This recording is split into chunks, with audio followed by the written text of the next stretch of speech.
There you go. Good morning. Good morning. How you doing? I'm doing well. I have a new camera, a computer camera, so hopefully I can get my image up here for you. I had computer services install that for me. Oh, I'm great. not very technical, so I'm hoping to be able to get this up here for you. Do you have any advice on what I do to, well, here, let me just try a couple. On the bottom left-hand corner.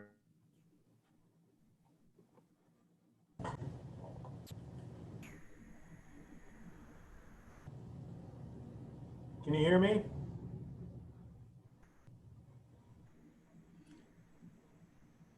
We can hear you. Yep. Okay.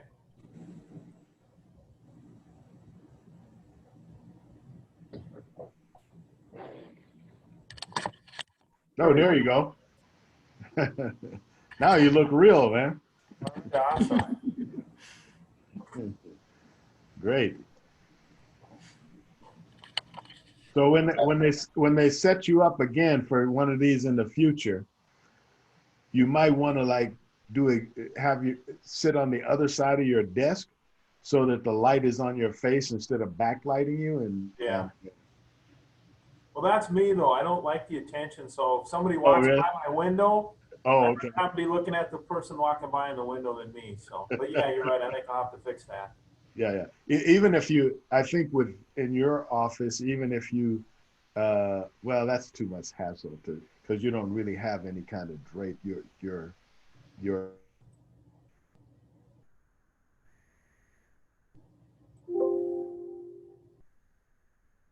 I like your screen background. How do you do that?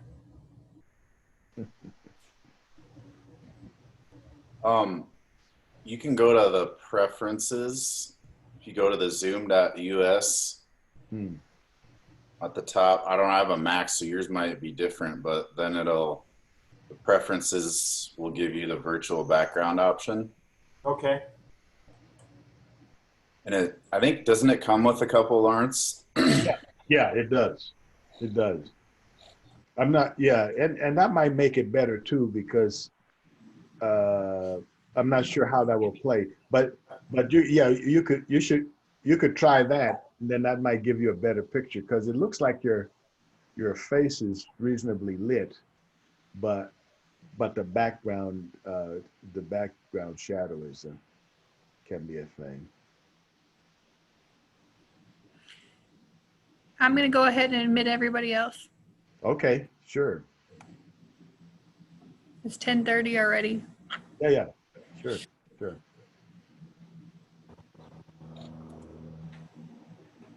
Well, welcome everybody. I'm as you all file in or get admitted in by Carolyn.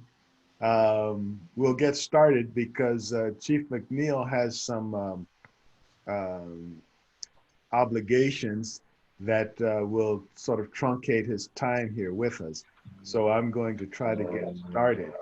But I would like to at least have an opportunity to sort of go around the room, so to speak, and introduce yourselves.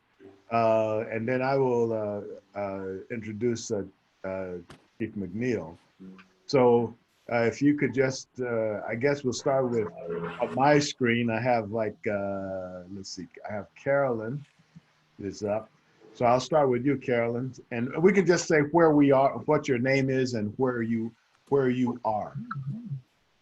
All right, my name is Carolyn Speakman, and I am currently at work at the South Dakota Humanities Council in Brookings, South Dakota.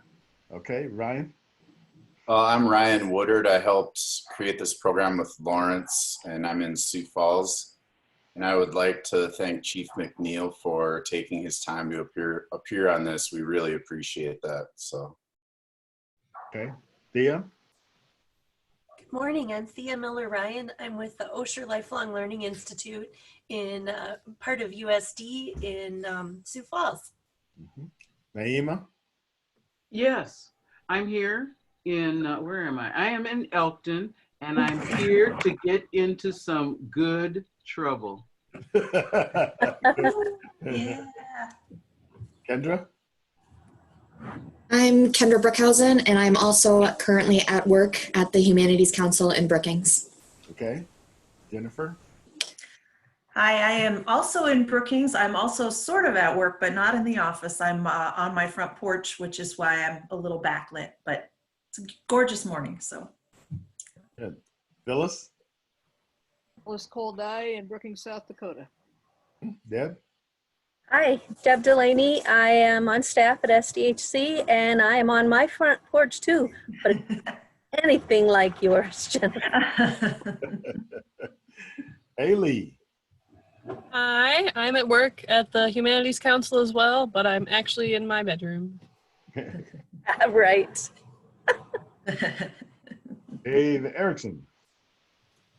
Yeah, I'm Dave Erickson with the Brookings Police Department here in Brookings, and Deb invited me to join the meeting today, so pleasure to be here. Oh, great, great. Glad to have you. Barb? Are you there, Barbara? Yes, I am. I had to unmute my mic. I'm in Aberdeen. I'm a humanities scholar, and I'm presently in rehab, but doing really well, and hope to be out of here in a couple of weeks and away from this bingo game, which I hope you can hear in the background today. Well, I'm glad you, Barbara, I'm glad you gave us and Chief Nelson a heads up so he can get extra officers out in a couple of weeks. Okay, yeah, they need to kind of spring me from this place. Thanks, Lawrence. I'm going to mute my mic again. Sure. I guess it's Novotny.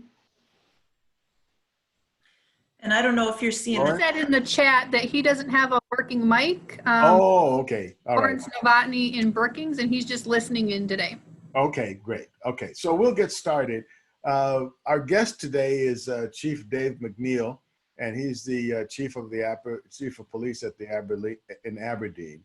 And so I came to know him through some work we were doing on the diversity committee in Aberdeen. And I remember the first time I met him, he had put out a call to anybody who wanted to like just come and meet with the police department at a McDonald's. And I thought, well, that's different, you know? Who is this guy? You know, because I didn't grow up with police ever doing anything like that, like at least not in our community, they never did. So I went out and I was pleasantly surprised that he was an open person, easy to talk to. And so since that time, he's been like on my radar. And so we've been sort of tossing around ideas. So there's a lot of things I think you'll learn, but rather than me tell you, I will open up the conversation and welcome, Dave. And I'm so glad that you could be here with us. I'd like to start off by asking you, what are the kinds of things that you would think that the public kind of doesn't know about, let's say, best case scenario of being a police officer? I know that's a big question, but I thought we'd start off with something broad like that. Like, what if you had three things that you would like the public to know about being a police officer, what would those three things be? All right. Well, thank you very much all for having this format. I greatly appreciate it. And I also want to recognize Dave Erickson from the Brookings Police Department, who's a colleague of mine, and we work on a lot of issues. And I greatly apologize that I do have to leave at 10:30, but where I leave off, Dave can also help. And thank you so much for that question. So again, you know, it's the essence of why people become public servants. Why do people want to enter the policing profession? Why do they, you know, they seek this job? And I think it's really the heart of service. You know, being involved in the community and having a heart to serve, making a difference in that community, and being part of problem solving, coming up with solutions, resolving conflict, and just taking pride in that overall sense of community and being part of that. So there's a heart of service and a passion to work with people, and the challenges of solving sometimes complex problems, you know, and being part of that. There's really self-satisfaction in helping people. And again, it goes back to just helping people and being in a position where you can apply your skills, your heart of service to those in need. You know, those people that have their worst day, how can you come and help their life and improve that and make a difference? So there's so many aspects and components of policing.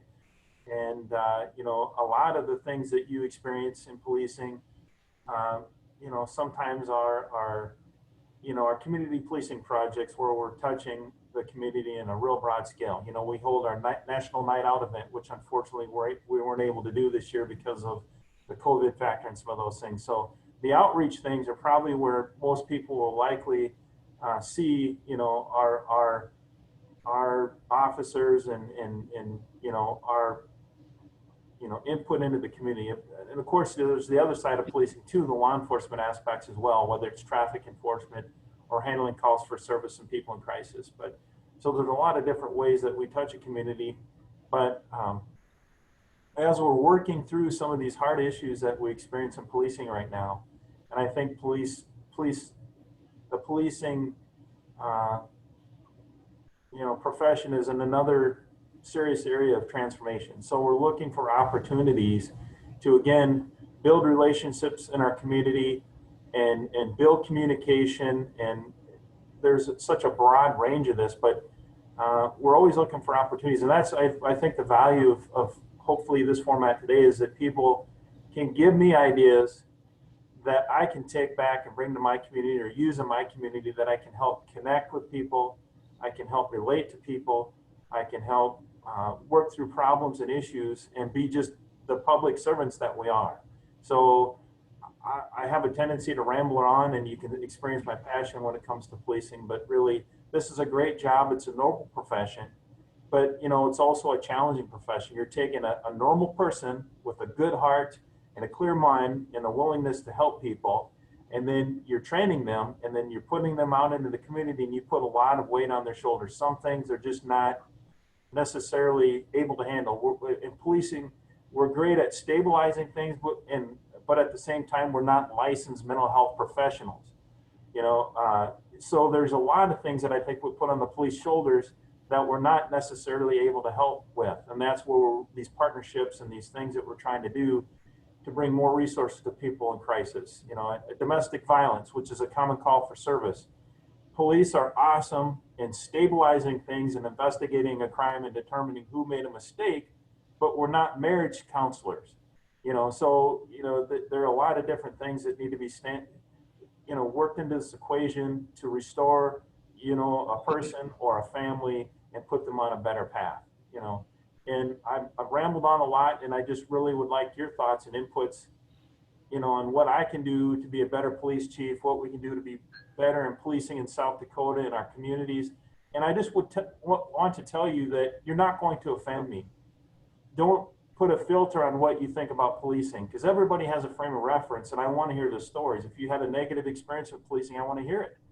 If you have something, you're not going to hurt my feelings, in essence, is that's what I'm trying to say. Dave, did I capture that well enough? Erickson. Dave, are you there? Maybe he's disconnected, but let's take. Okay, before we go to that, Dave, I think he just turned on his mic, but I would like to talk a little bit about some of the human factors in, you know, that come into play in being a policeman. I think it's really important, at least it was for me, to like reflect on, you hire a guy or a gal who comes in, and ideally they have their head screwed on right and their heart in the right place. That's, you know, that's the best case scenario. We don't always get that, but that's the best. That's what we're looking for, I'm assuming, with that assumption. So what happens, or what could be happening in a person's professional and personal life that ends up making them someone that you really don't want on your force? Yeah, that's a great question, Lawrence. You know, awesome question. So again, we're hiring normal people, but those people have to be vetted. We have to ensure that those people can think clearly, can interact with people, and that are fair and have integrity. So you have a normal person. That normal person comes to their job with every other normal problem a person has. They're worried about their kids. They're worried about paying their bills. But here in policing, you're coming to a job and right away at the beginning of your shift, at the briefing, you're being told that, hey, today there's a person out there that you need to be watching for that told us that they have a gun and they want us to kill them. They want to do a suicide by cop. Or they're telling you that at the beginning of your shift, you know, you're looking for this person that strangled his wife last night and he may fight police. So you're preloading your day with a mission that you know has stress and anxiety and doesn't have a certain conclusion. There's a lot of tension and anxiety and fear in policing. So it's a job where you go to work, but all the stresses and the weight of kind of the responsibility of what your job's on your shoulders. So, you know, it's interesting you bring that up. The other day I was talking to the Northern State president and we're trying to put some things together to bridge gaps with students. And he said, well, you know, I have a suggestion. It's real simple. When your officers drive down the street, can you just tell them to wave at people? Why can't they wave at people? And I explained to him that, you know, that's great. I'm glad you brought that up. And I said, a lot of times we should wave, but a lot of times we're going to a call where there's domestic violence, where somebody just was seriously hurt, or the perpetrator ran, or somebody has a weapon, or somebody is in a bedroom with a knife holding it to their wrist. So, you know, or the officer is, you know, he just got done taking a report, a sexual abuse call of a child. So there's, you know, we're driving and we're in a completely different plane and level, you know, and that's, you bring up a great question, Lawrence, you know, so those calls, we go from call to call to call like that. So 1 minute an officer may have just got done seeing a child abused or dealing with domestic violence call. And the next minute they may get sent to a call, a routine call, a person that had something taken out of their garage, you know, and when that officer arrives at that person's house for that routine call, they notice the officer doesn't seem connected. They notice that the officer may not seem like they care or they're listening very well. So that's some of the struggles we face in policing, is just the nature of our job. And it's hard to explain, but you know, what jobs are out there where your day is preloaded with this stress and tension, and over time an officer becomes hypervigilant. So, you know, and it's hard to disconnect after you get done with duty. Sometimes you go home and you're still in the sense of always in a detection mode or a fear mode or an anxiety mode. And it takes a while, the physiological process, it takes a while for you to calm down and relax and reset. But over a period of time, officers start to have a different view of the world because they see the worst things in society. They deal with the worst problems. And that can kind of alter and skew, I think, sometimes an officer's lifestyle and personality. And then you see the maladaptive behavior that you see in policing. You know, we're not immune from alcoholism, substance abuse. We're not immune from domestic violence, depression, isolation. Those things all happen to us. So it's on us, the chiefs, that we build in these processes to give people the resources to be normal people and recognize these challenges. Peer support, our chaplains program, mental health counseling, you know, suicide prevention, all that becomes involved. So it's a complex job and a challenge, and you know, it's really a challenge. So you bring up a great point, Lawrence, on that. Well, I hope we can. I want to get some questions so people will have a chance to interact with you and bring up some issues that they may have. And Dave, when you can, well, we got 2 days. Erickson, I'm going to call you Erickson instead of just Dave, because then you won't know who I'm talking about. I hope you'll stay on with us and you can give another point of view, or your point of view also as being a police officer, to help us to understand and connect with the police department. Because from my point of view, I have a co-op the cop agenda. You know, I think that they haven't been part of at least the community that I grew up in, but I think they should be. And I think they should feel like they're one of us instead of somebody coming in to control us. So I'm on a full scale thing of like, how do we make that happen? And how do we reach out? If you're reaching out, I think we should reach out too. So I'm in favor of that. I'll do whatever I can to make that happen. Amen. So I want to like put out, anyone has, I think we have enough of, you know, few enough people we can have a conversation. Anybody have a question that they feel like they want to present to Chief McNeil before he has to split? Okay, Naima. Chief, here's my hug. You got it virtually.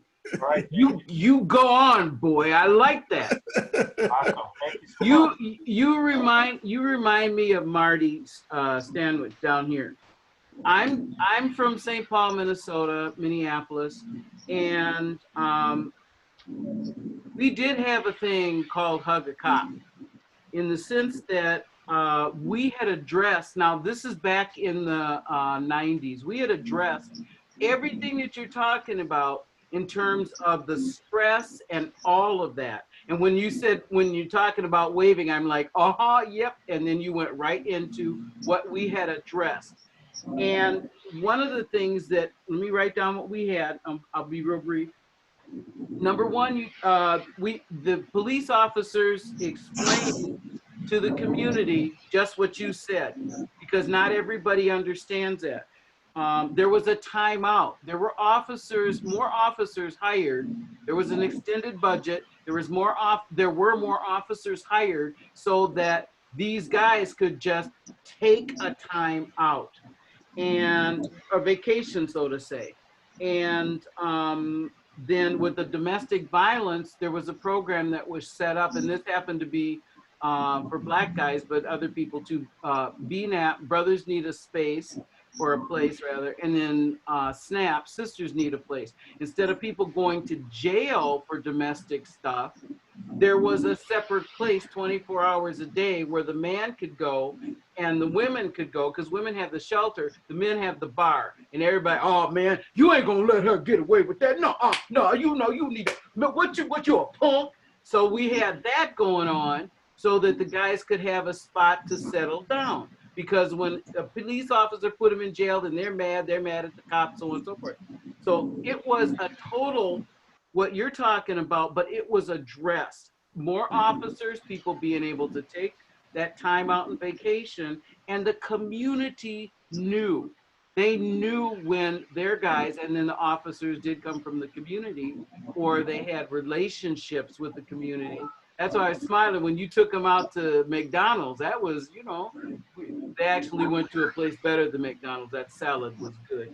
And, but they have a relationship with the community, a very definite relationship with the community. And that's when people, Dave, Mr. Erickson, with all the stuff that was going on or is going on in Brookings, the whole underpinning of this group that we have, understand, give some support, be patient. You know, you have an understanding and a demanding, they have a job to do in an understanding, but there has to be that coming together of the community and the police. And everybody has to understand that you guys need a hug. Now, I'm not going up to everybody hug them. I hug Marty, but not with COVID. But there needs to be that. And we have totally lost that. And the other thing was bullying. The police officers in Minneapolis, St. Paul got bullied. The Black officers had hanging nooses on their lockers. And in St. Paul, it was we are not going to tolerate that.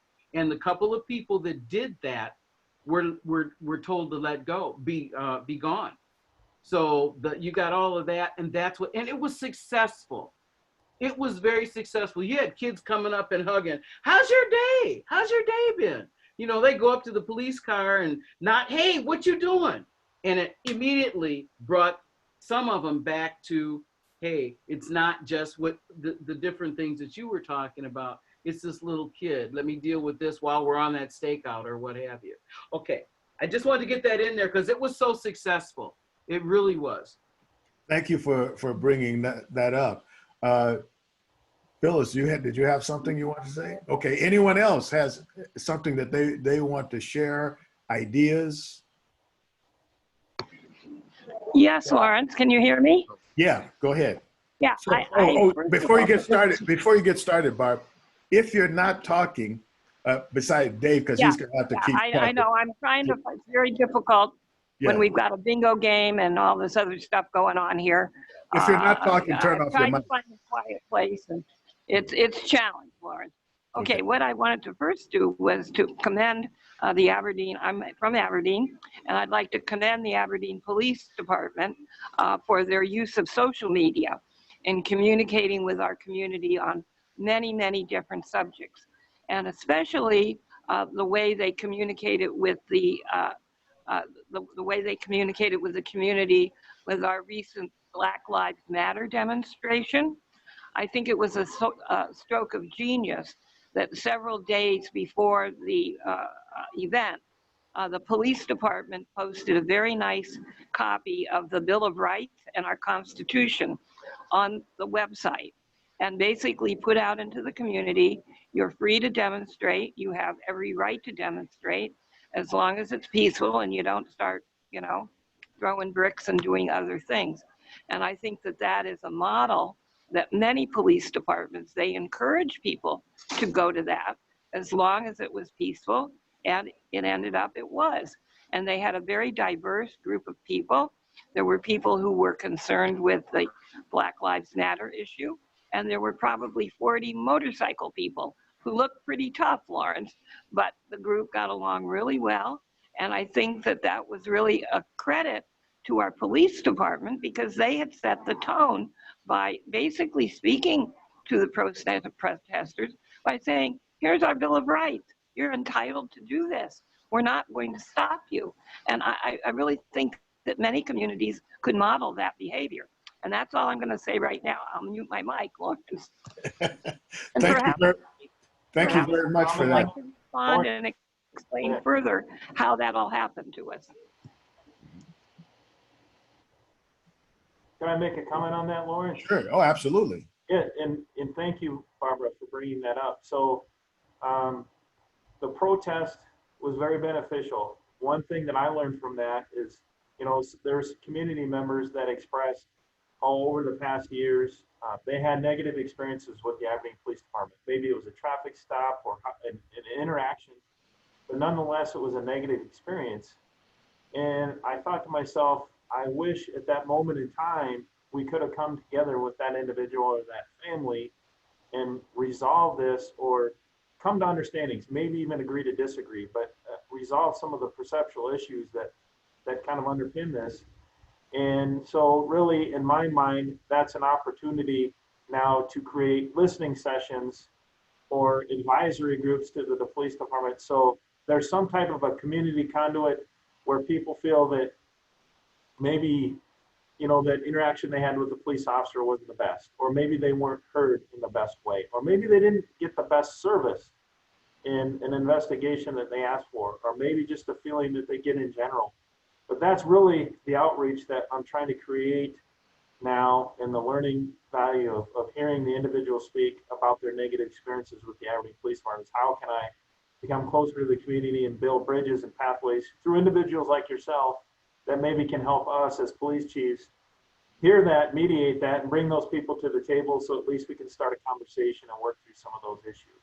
That's one project I have, and I got lots of ideas, but I'd also be interested from this group and this panel on where formats lie that normally you don't see police officers. Are there opportunities out there in the community where we could be more involved, or should we seek people in our community, or just get your thought process on this whole idea? So does anyone out there, I'm looking for ideas too, and I think this is a good opportunity. Anything that you think that will help? Eduardo. Yes, thank you. First of all, Mr. McNeil, I really appreciate hearing more about what it's like to be a police officer. I really didn't have much perspective on what that was like. I can see with much more clarity now, the challenge of it. I'm a big proponent of human connection, and it's something that I pay a lot of attention to in my own life. And I've started I'm a patent lawyer here in Minneapolis, and I've had very few interactions with the police. And most recently, those interactions with me, encountering them on the streets, inviting them into having 60 seconds worth of eye contact with me. Because I am a deep believer that many of the inhumanities that we've seen perpetrated in the press and so forth, I think they would not have happened if there was a moment of one or both parties in the interaction appreciating the humanity of the other. And I see a lot of times, even on the streets, when I've encountered police officers, they're wearing the big shiny sunglasses. And I'm really clear on the fact now that when you engage someone with sunglasses, you do not have a real human connection with them. And so I have a curiosity about what the training is in the typical training. I know you can't speak to all training that police officers go through around that basic fundamental human interaction and how important eye contact is to it. Can you speak to that? And maybe I'll have a follow-up question. Yeah, absolutely. So, you know, when we train new officers, they come here with a lot of life experiences, a lot of job experiences, but right away, you know, there's certain operational things that are pretty mundane that officers are trained with, but the core of training for police officers is really centered around communication and problem solving and analyzing things, de-escalation. That's really the emphasis now, is how to effectively stabilize things, understand someone, and then, you know, put a solution together that works. So, you know, communication is imperative. There isn't anything, you know, and we stress this to our officers, that if you, in tense and uncertain situations, if you can get that person to talk to you, acknowledge you, you're going to succeed. You know, there are times, you know, obviously that you have to respond to resistance, but many, many times there are opportunities where you can create yourself some space, time, and distance and resolve things. So, but communication is so important. Officers are trained on how to effectively interview somebody, how to listen, how to be empathetic, you know, just a lot of different counseling techniques, mirroring, you know, feedback, different things like that go into the officers' training. And then again, how to help people work through particular problems. So, but there are inherent barriers or walls that police officers have to overcome. A patrol car is one. You know, everybody's seen a patrol car in their life. The patrol car drives by, the officer may wear sunglasses. That's a barrier. You know, and a lot of times, you know, there's a reason that we have the car. It's obvious, but there are many other opportunities that you will see where officers understand that the barrier that they're on is something that they need to disembark from. And I'll point to a story I just saw last night on Kettleland News, where an motorcycle officer, was patrolling a particular park. That there's a lot of, you know, individuals in there that are struggling, a lot of homeless individuals and transient people. But this officer, that was his quadrant or area. So he took pride in that area, and he saw some kids playing basketball on the basketball court. So he stopped the motorcycle, got off the motorcycle, and just started playing basketball with them. And he didn't stage this. This wasn't something he decided for a media event or pat himself on the back or try to gain something for the department. A good citizen saw this, and one thing led to another, and somehow somebody called the news and said, hey, look, this officer's off his motorcycle. He's actually a human. He's playing basketball with these kids, and he's going to come back the next couple of days and do that. So, you know, there's, to answer your question in a broad sense, really the core of policing is how to communicate, how to, you know, empathize with people, you know, and ultimately understand what it is that this in a successful way, and how to help somebody, you know, navigate a problem or situation. And then there's the other human side that we know we have to be seen as the people that we are. You know, we get out of our cars, we leave our offices, we take our sunglasses off, and we try to engage people. We interact as you know, as much as we can. So if a police department is doing those things, so in the Sioux Falls Police Department, if you saw that officer was empowered to get off his motorcycle and walk around and play basketball with kids, that's a well-functioning police department. That means that police department has some leadership that allows their officers to make these judgmental decisions. Somebody's not micromanaging them and telling them, hey, you can't get off that motorcycle. You got to go write 9 stop sign tickets. No, this officer was empowered to actually spend a half an hour in the park with these kids. That's huge. You know, so I think that's one of the things that we kind of do right. But that's an awesome question that you have. And I'd love to talk more about training, because there's many other opportunities in training. And again, we're kind of in a transformative state here with police training. And a lot of training is centered around intervention now. So kind of going to the Minneapolis example, a lot of times officers become drawn into a situation. It's adrenaline filled. they focus on the capture of the person. There's everything, their decision-making process dissipates because it's tense and uncertain, and the anxiety. But what we're really training and focusing our officers now is that the other officers around the situation intervene. So if we see that an officer is starting to use inappropriate language, or the officer seems hypersensitive to something where they should be calming down, or they're causing more of a situation, or they're applying a force application that's not appropriate, the other officers need to intervene and stop this from happening. And so that's something we're really focusing on with training as well right now. Wow, thank you for that. I've noticed a lot, and even as a parent, I see a police officer's work sometimes is analogous to a parent when, and if all you do is sort of pick at your kids for the places where they go off track, then if you walk into the room, boy, they just tense up because they're automatically assuming that they're doing something that's quote unquote wrong. Yeah. And I think there's certainly some of that in our culture in terms of when you see a police officer on the scene, you just like seize up because you think that you just transgressed in some way. I would add one thing. I think there's a difference between connection and communication that's not very widely spoken of in our culture. And the way that I've been thinking about it, and I've started even like training people around it, is that if you think about a paper cup telephone, right, 2 paper cups and the string between them, you need to have that connection before you can start communicating across that line. And I think that that's sometimes not very well understood. So people start blaring out or speaking to each other and they haven't even formed that connection, which says that, hey, I see you as a human. I see you as a peer. You're safe with me. All that stuff that gets spoken in those milliseconds of the formation of that connection.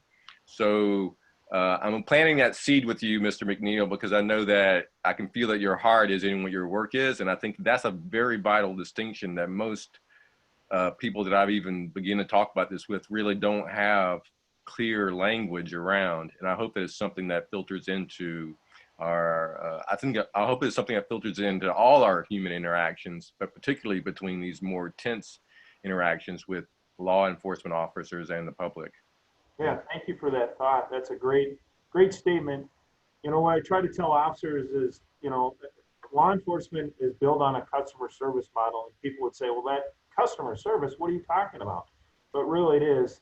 And I tell officers that if you can try to imagine that every call you go on, envision that, how would you want that police officer to treat your mother, your sister, your brother, your father, so if you can humanize people that way and understand that it's somebody's sister, somebody's brother, mother, whoever, that you enter that engagement with that mindset, and that goes a long ways. And I think you'll listen a little bit better, you'll try a little bit more, you'll try harder. And again, it's that concept that you're talking about is, hey, we're all human beings and we're all trying to do the best we can. But, going to what Lawrence talked about too is the rigors of policing, because over time, a lot of police experiences that you're dealing with the worst in human the condition, you have a tendency to label people. And the law enforcement process, you're a sentinel, you're always looking for danger or something. But in the Emotional Survival series by Gil Martin, he talked about how law enforcement officers, they can't sometimes unplug that either. So for instance, you and I are walking down the mall and we're shopping and we see a scoutmaster walk by. You might look at that scoutmaster as, hey, look at that guy. He's really helping those kids. He's really doing well. He's really a good person. The police officer is wired to think, well, I wonder what that scoutmaster is doing. I wonder if he's a pedophile. I wonder if he's harming kids. So, it's this constant rigor that we're in, and we have to always go back to being a basic human being and trying to uncouple some of these negative experiences. And there's a lot of stuff we could talk about down the road with that. But again, getting back to how officers kind of are just constantly loaded with this stress and this perception. And that's why these community policing programs are so important, because you're plugging officers into positive things with the community and giving them opportunities to be seen as a resource and they're doing positive things. So that officer getting off his motorcycle, interacting with those kids playing basketball, that is so profound, and that keeps that officer, and it puts him in such a good place. It keeps his mental health, in very good stability. There's just so many good things to talk about that. So, hey, listen, I probably need to be going to my next meeting. Dave Erickson, are you there? Can you hear me, Dave? Yeah, I can, Dave, and unfortunately, I have an 11 o'clock engagement too, so. Okay. I'm going to take a couple quick questions. I want to give people, I see a couple hands up. Please give me your idea or statement. And one thing I would ask from this group is, after Dave and I leave, can you guys talk about things that you think we need to understand as police chiefs, the things that we can do better and opportunities in our community? And I would really love to come back to this panel again and talk more. And if we could keep this going, I would greatly appreciate that and invite more others. So there's a few people that have their hands up. Please, Lawrence, you decide who you want to speak. Well, I saw Sheila. Go ahead, Sheila. Have to turn my mic. Now you turned it off again. You turn your mic off again, Sheila. There you go. Now you're on. Okie doke. A couple of years ago, we had a meet and greet with the Somali people, the Aberdeen Area Diversity Coalition. And first we asked them if that's something they'd like to do. Then we partnered with the police department and with the KOLE library. And we were hoping a couple hundred would show up. 454 came. There was music and dancing and henna painting. The police department brought their whole setup to encourage people to apply for jobs. But immediately when we arrived, there was some tension of some sort because the Somali men had some kind of a confrontation with the police department. Sergeant Thoreau was here at that time. So the very first thing they did was get together. And the Somali men came together, and the guys from the police department, there were about a half a dozen of them came together. And like Chief McNeil says, they were at the table, so to speak, and right there, they ironed it out. They were able to communicate face-to-face with one another and to listen to one another, and with the help of interpreters, to understand what had really happened and to clear up the misunderstanding. There's nothing like person to person. This is what we have to do, and feed people. We fed people well.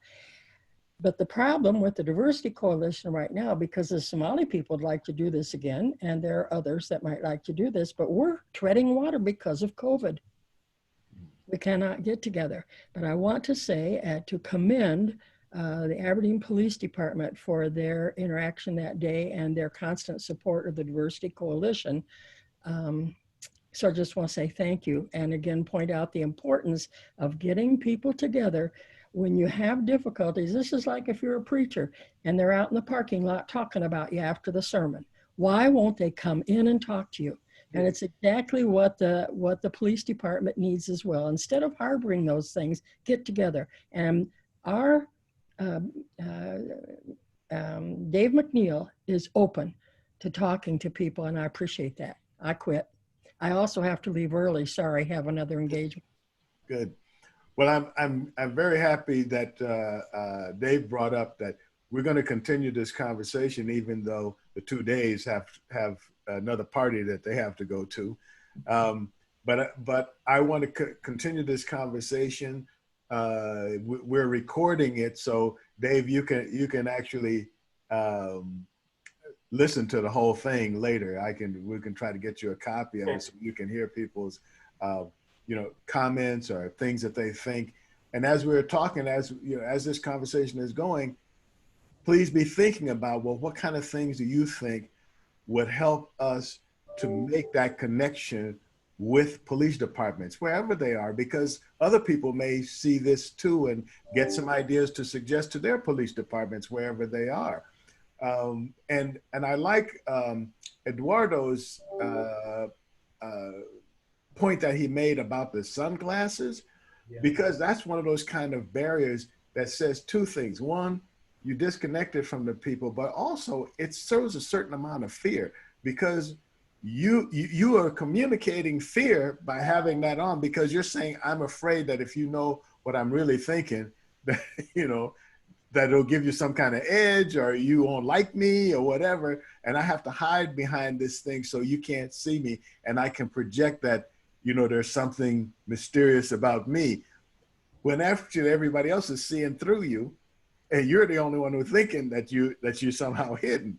So I think that's his point about the sunglasses is one that's that really struck me. Yeah. Anyone else has some last minute things that they would like to suggest to? I do.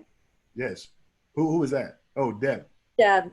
I just have to jump in here and put a plug in for the Citizens First Responder Academy in Brookings. I don't know if this is a statewide thing or just Brookings does it, but Carolyn and I both went through it 2 years ago, and it was amazing. I mean, you go through what the police are doing, what the every first responders, the EMTs, the fire department, and you get up close and personal with these individuals. They become human beings. We know that they're people, they have families, and they have goals and dreams, and they work really hard, and they have a heart. They have a heart for service and for the people that they serve. And I think, honestly, that program should be everywhere, and that everybody should be encouraged to go through it, because it really gives you an idea of what it's all about. And I congratulate you, Chief Erickson, for even having that program happen, because it is wonderful. And I know Carolyn and I both really, really appreciated it. So I don't know if it's around the rest of the state or not, but if it isn't, it really should be. Mm-hmm. Betty, you had something you want to say? Yes. Good morning, Dave. Thank you for being a part of this. I really appreciate it, and I appreciate you. When you said hypervigilance, referring to what a police officer becomes and is and has to be, that term struck me as coinciding with particularly the way Black men are raised in our society, of necessity to be hypervigilant.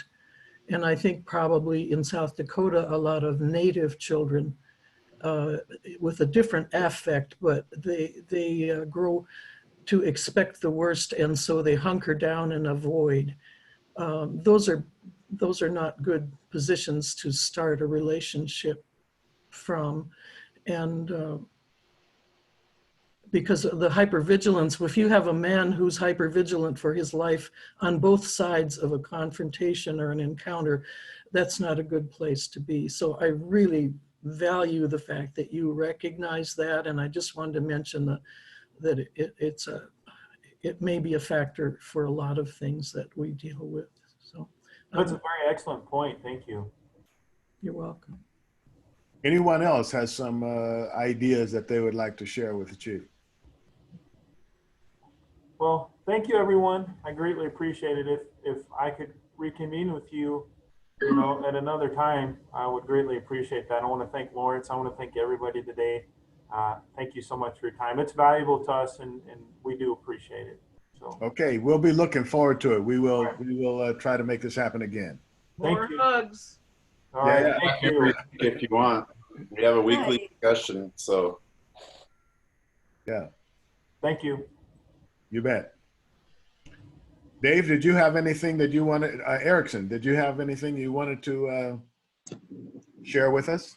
Yeah, Dave did an outstanding job of just kind of explaining some of the aspects of police work. And I guess I would just add to that a little bit that that's one of the things that I am striving here at the Brookings Police Department is that community interaction. Fortunately, I was able to steal Sergeant Thoreau from Aberdeen. He now works here in Brookings, and he's doing a fantastic job. And we're really ramping up our community outreach team, and he's part of that. And that getting off the motorcycle, getting out of the patrol car, doing those positive interactions. A couple of things. I tell my officers, I said, with all the negative things that we encounter every day, you need to have that injection of positivity in your life, whether that's while you're on the clock or when you're off the clock, something that counteracts some of that, all that negativity. So you can keep your head level and on straight, because you have that hypervigilance, and then when you come home, it's almost like you shut down into a coma almost, and it affects your family life and everything. So that's there's a lot of biological and mental things that go on, and so by interjecting those positive things in your life, and so we're trying here to not just have a philosophy of community policing, but just make it our culture here.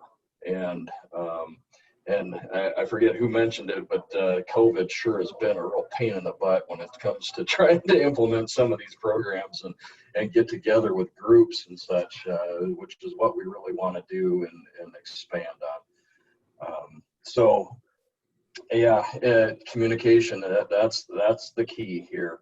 Communicating between law enforcement and our community. And one of the gentlemen said that it does go both ways. And so it's just, I look at that as just like a marriage, just like a relationship, where if you don't talk to each other, what do you expect is going to happen? It's going to fail. There's going to be failures. There's going to be issues. And so there are a lot of things about police officers that some citizens don't understand, some of the things that go through. And likewise, there are things that our officers maybe don't understand about a culture segment, or like here in Brookings, we have the university here, so we have a very large foreign student population. And I got the opportunity to visit with that group a couple of times here in the recent past, and just understanding their fear coming into it of law enforcement that they bring from their home countries, and how different law enforcement is there as it is compared to here. So having those understandings helps us be better equipped in going into a situation if we have to respond to a call for service with an individual from a foreign country. So like I said, communication both ways is key. It is what we're focused on here, and we're just hoping for the opportunities to expand on that. One of the things we missed, Dave, is we didn't get an introduction from you. So can you tell Sure. us a little bit about yourself? Because otherwise we're talking to this voice. Yeah, I'm sorry, my camera isn't working on my laptop right now, so all you get is my voice. So maybe that's probably not a bad thing, but no, yeah, I've been with the Brookings Police Department for 22 years here, and took over as chief in 2017. So it's been about 3 years here next month. But was served in the Army before that. So I've had a life of service and to our country and to our community here. And I got a great group of people here. But one thing is I got this great group of people, but everything that's going on is having a negative effect on some. I got an officer that's just been here 2 years, great officer, just the kindest person you'd ever meet, and loves working here, but he's going to resign, because he and his fiance are like, we're not sure if this is the right career, for me, because of everything that's going on nationally. And so it's difficult for me to see somebody that's the kind of cop that I want on the department. That's the guy that I love having here. And I'm losing guys like that because of just all the negativity that's going on. So it's we got to focus on what we're doing here in Brookings. I think we got great community support, and we love our community as well. And my focus moving forward here, like I said, is to really expand on our community outreach team and the efforts that we're doing there. You go ahead, Naima. Because he's got to leave. Dave, Naima here. Oh, you can see me. Yes, I can. How are you? I'm great. The thing that was discussed, that Deb discussed, all of that, would you be able to make that, well,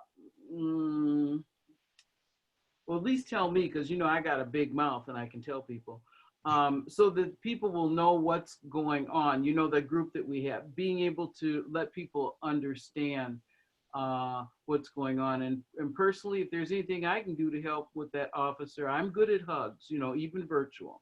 And I'm sorry to hear that, but you know, if there's anything that can be done and have the reach out, even out to Elkton, that'd be excellent, because I know you and Marty have a lot of different things, but sometimes we don't know about it.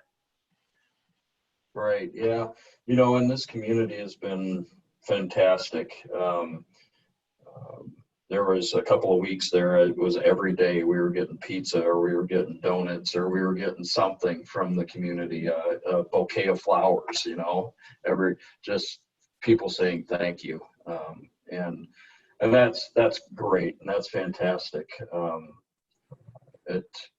It's definitely those things that take you from a point where you're like, oh, do I want to keep doing this, to, yeah, I do, because there are people that appreciate what we do, and we appreciate those citizens. You know, I think it gets back to something we were talking about before. It's like it's commendable and very important that police are doing outreach. And now I think we have to kind of spread it around, kind of like Naima was saying, to like, how does the community reach back, you know? And maybe we often don't do that because we're not aware of a forum in which we can do it. In other words, I may say, hey, look, I'd like to reach out to police department, but, you know, where would that happen? You know, how do you start that? Fortunately for me, somebody had already done the homework. People like Sheila had already, you know, gotten that together by having a diversity committee and making those connections. And fortunately, there was somebody like Dave on the other end of that made it possible. But for most people, even if the opportunity is there, they don't know it. So I think it's up to us to like kind of spread that word. And like Naima was saying, we need to start doing some hugs. You know, we need to start co-opting the cops. You know, they're supposed to be on our side. They're not supposed to be these aliens that come up with their sunglasses and helmets on that we see as, you know, like, you know, from another planet or something invading our space.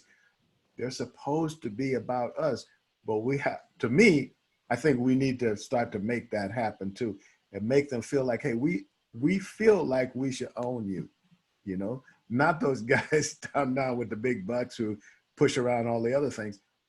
You're ours. You're our brothers and sisters. Y'all supposed to be with us, you know. Right. Yeah, and just like what Dave said, I mean, he's very open. We're very open here too. I mean, if anybody in our community has an idea of a way to connect, just give me a call, you know, and we'll get on it, you know, because it's like my leadership style here is I don't have all the answers. I'm not a subject matter expert in everything, and that's why I rely upon so many of my staff to bring ideas to the table and everything. And so just like the staff here, our community needs to bring those ideas, because we might get presented something that we hadn't thought of. We might say, oh, wow, that's a great idea. Let's do it. You know, so I would encourage that as well. Phyllis, you had something you wanted to say? Yes, I know that. I think Dave said that he needs to get to a meeting, so I'll keep this short. Thank you for your service. I'm just wondering if after someone has an interaction with the police of an official nature, whether there is any kind of follow-up. I know that Chief McNeil was talking about how this is customer service. you know, well, there's nothing that I don't buy that I don't get a follow-up customer service, you know, rate this interaction or something. And I'm not saying doing something automated like that, but is there any kind of normalized procedure for reconnecting with people to see, you know, what was the quality of the interaction? How could we improve things or do things differently? That kind of thing. Thank you for fielding my question. Sure. Yeah, you know, we have something that's close. So if somebody calls in and reports being a victim of a crime, let's just say they had something stolen, and so the officer will take that initial report, and then within a few days, that officer will reach out to that citizen and ask, hey, has anything else developed? Do you have any other information for me and everything? And just reconnecting with them in that regard. But as far as a survey or anything like that, it's actually something that we're talking about implementing, putting out there, saying if you had police services and you want to fill out this survey, it's there for you. We don't have it yet, but we're working on it. Well, I'm also wondering though, not just people who have been, say, victimized by crime, but those who have been stopped or accused of or questioned by any kind of interaction. And if you rely on a survey, for example, you know, that's going to cut down the response as if somebody were to reach out, and it also is not the same kind of connection as a human being reaching. Right. So anyway. Yeah, I understand that. And I think it's definitely a good idea. Difficult to implement just because of manpower and time, because like Dave alluded to, quite often we're going call to call and dealing with things. And so having somebody there then in the background to make those follow-up contacts could be challenging. I can understand that. It might be best if something like that could be created where the community was taking the responsibility to do that, rather than the police having to do it. So there's more of a neutral, perhaps, part of this, and then the burden of the manpower wouldn't be on anybody. Great idea. That's the Nicole that's on there for you, Dave. That's something that came up, and it seems to be working. It was working in Minneapolis, and there are different kinds of ways of putting it together. Sure. Yeah, there are good people around, like you're saying, that are willing to work with you on something like that. Because what she's saying, she's right, spot on. There needs to be that face-to-face human connection. Right. I could just add to what Phyllis was saying about like kind of following up. And unfortunately, my son had an experience with an officer that showed up at our house one day, wanted to talk to my son, put him in a car, talked to him, looked at his shoes, took pictures of his shoes, measured his shoes, told him that he was a suspect for vandalizing somebody's car in another town. Whoa. The officer left, and we never heard from the officer or any other officer again, ever. And it comes to find out that this girl chose my son's name out of a hat and tried to accuse him, and it was later found out that she lied. But to this day, and this was years ago, we've never heard any follow-up. And so my son is kind of like, geez, this officer just showed up at my house, accused me of vandalizing somebody's car, took pictures of my shoes, measured them, made me feel like a criminal, and I've never heard from him again. Like, there should have been, in my mind, some sort of follow-up to say, hey, sorry, we had the wrong person. Or, hey, sorry, there was a misunderstanding or a mistake, you know. You're good to go. You didn't do anything wrong.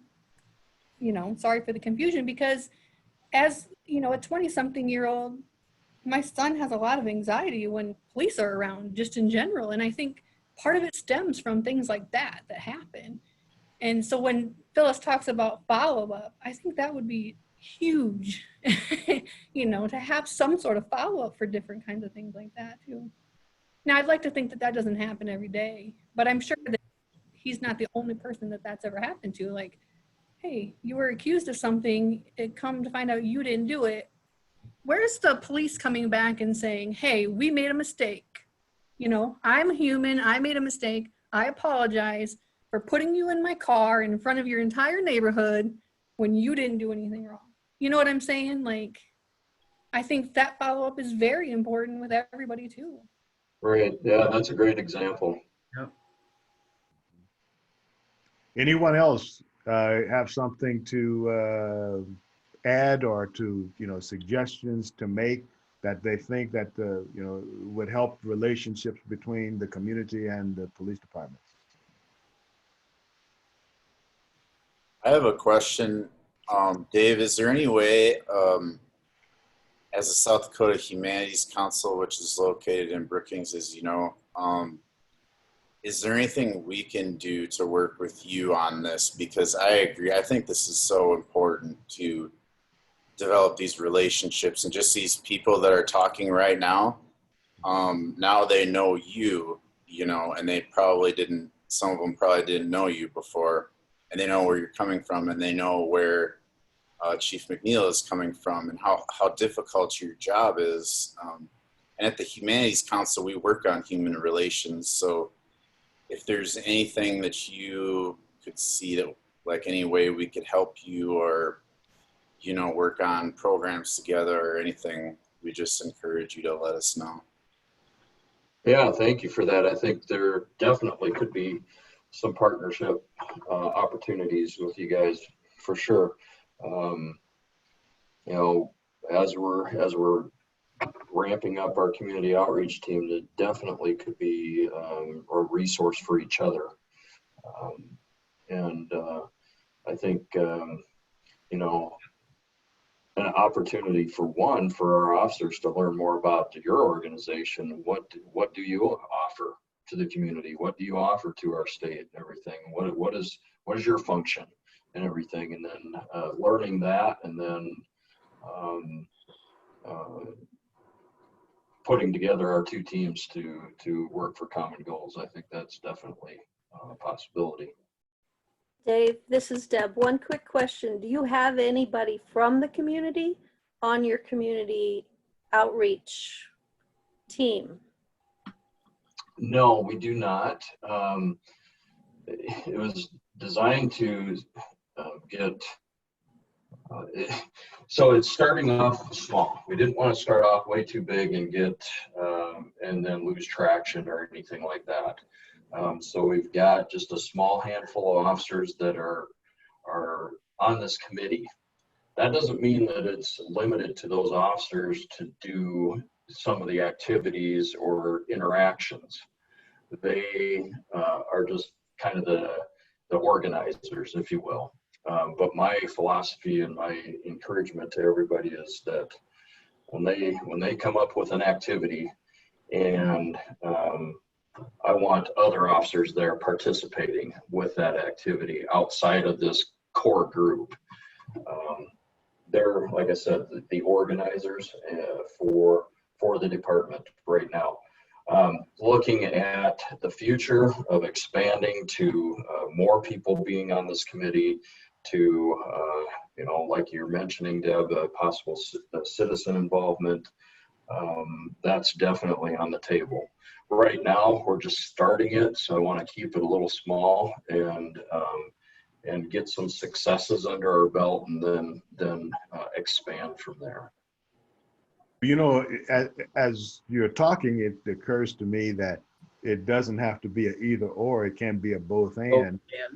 In the sense that if there are people who are interested in working with police departments, they can get together, and then even in the informal way, just kind of know where you guys are coming from. Oh, exactly. Yep. Then those people in that community can say, they can start to be creative about, even just having an event, like making a party, like. Yeah, well, we had one that we were going to hold, and then it was just like, Kyle, we're going to have a whole bunch of people in one spot. And certain ordinances about COVID right now going on. It's just, well, we better not, you know. And so it's really disappointing when we come up with some of these great ideas, but we're unable to implement them because of this reason or that reason. But yeah, you're absolutely right. You know, that's one of the goals of this team, is to reach out and build those partnerships with different groups or individuals that can bring us ideas and say, hey, you know, I'm part of this organization. What can we do together? So. Well, you know, and I like to remind people that if we don't defeat the coronas, then all this is academic, you know. So assuming that we're actually going to defeat them at some point, we can use this time to plan, you know. We can use this time to run what if scenarios. We can still call each other on the phone. We can still have really small meetings. So we don't have to give up. You know, we can keep moving the puck forward, you know. Yeah, I mean, just the ideas that I've heard from your participants today are valuable. Mm-hmm. Sir, can you hold any of your events online like this? Well, you know, that's certainly a possibility. I don't know how large of a group you can do online. I think I've been part of a lot of Zoom meetings here lately, and it seems like when you get a number that's too big, it becomes problematic. But you know, maybe something that's just like a Facebook Live type thing. Is that what you're suggesting? There are a number of ways and iterations of this, and the basic is up to 50. Technically, realistically, what happens is after about 30, it kind of breaks down because it's too hard to like keep track of who's talking and stuff. So, and then as a practical matter, you're probably not going to have like 150 people show up. So if you probably not. You know, if you get 20 people, which is doable, if you get 20 people to have a meaningful conversation, that's a big deal. Probably more than you were going to accomplish otherwise. Right. Then the other thing is now you can start to bring in that creativity of like, okay, we can't like be with each other. Mostly we're meeting each other as a face on a screen. But what could we, you know, what kind of things could we do, you know, one-on-one or in a park or something like that? You can still have a meeting at a park bench with everybody having masks on, and with outside in the UV, you're probably as safe as, you know, you're ever going to be. So right. And we have some facility here, you know, and our training room is large enough that we can meet with, you know, 10 to 12 people and still be able to spread out and keep distancing and everything. But yeah, outside is great too. Mm-hmm. So anyway, we can at least start to meet, know who each other are, know our sentiments, and start to spread this kind of ideas around in our communities so that we can say, hey, you know, look, if you want to like, if your group thinks that you have been wrong, or there's a person who thinks you've been wrong, I know a guy I can talk to if you think that's really, you know, that you got disrespected or something like that. And then you know, those two people can have even a Zoom conference to like work something out to say, hey, what happened here? You know? Right. Yep. So we can work around the COVIDs. Yep. The biggest thing is to remain open-minded to possibilities. I mean, I think what we're facing today requires us to step out of the box, to step out of what we're used to, and to interact in different ways than what maybe I've been taught for my whole career, you know, is how a police officer should interact, you know. So there's definitely, you know, difficult times for a lot of members of our society, but I think it's also a time that presents a lot of great opportunity too. Excellent. Lawrence? Yes. Lawrence? Yes, go ahead. Yes, I just wanted to circle back to the use of social media and Zoom meetings and share with the group that I have been actually in Zoom meetings that have up to 400 participants out of Washington. And the way they do it is everybody's microphone is muted, and you just basically have a guest speaker who you submit questions in advance. And that way you can have a great number of people. And while you don't really have interaction with the group, it certainly is an option if you want to communicate and have some Yes. So I just want to share that technology is wonderful, and we're just beginning to explore the ways that we can communicate with each other through it. Exactly. And we have, those are technically called webinars, but they work. People have even up to 1,000 people that I know about in those kind of meetings. So yes, they can work. So there's not a limitation, but it becomes a different kind of meeting. It's not as interactive. And that, I think, is the value of these smaller meetings, is that you have the interactivity where people can go back and forth. But that said, your point is very well taken, Barb, that like we can work around the technical difficulties and do something useful.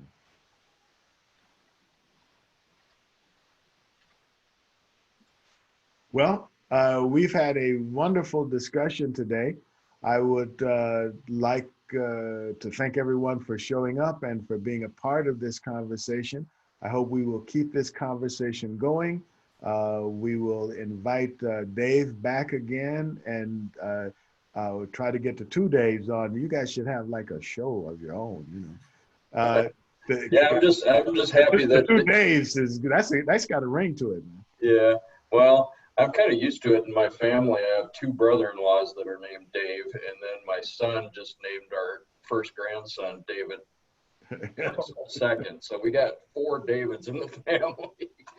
And I hear you got your own statue in Sioux Falls too now. And no, I caught grief for that growing up. That's where I grew up, was Sioux Falls. So. Well, thank you very much for showing up, everybody. And just to remind you that we do this every Thursday, or at least that's what we're planning, every Thursday, same time, same station. And we invite you to get on the mailing list. And so that if something does change or there's some new thing, you'll always be advised of it, and you'll have a chance to maybe think about some questions you have for whatever the topic is at that time. Thank you again, and over and out. Thank you. Is there a place to get the recording of this so people can see what happened? We don't have a place yet, but it is recorded, and so we will have a discussion about how to make that available and whether or not we're going to put it up. But yes, it is recorded, and we will try to make that happen. Because Fedora wasn't able to get here today. Okay. All right. Okay. Thanks, everybody. Thank you, everybody. Enjoy this a lot. Thanks, Have everyone. a beautiful day. Bye.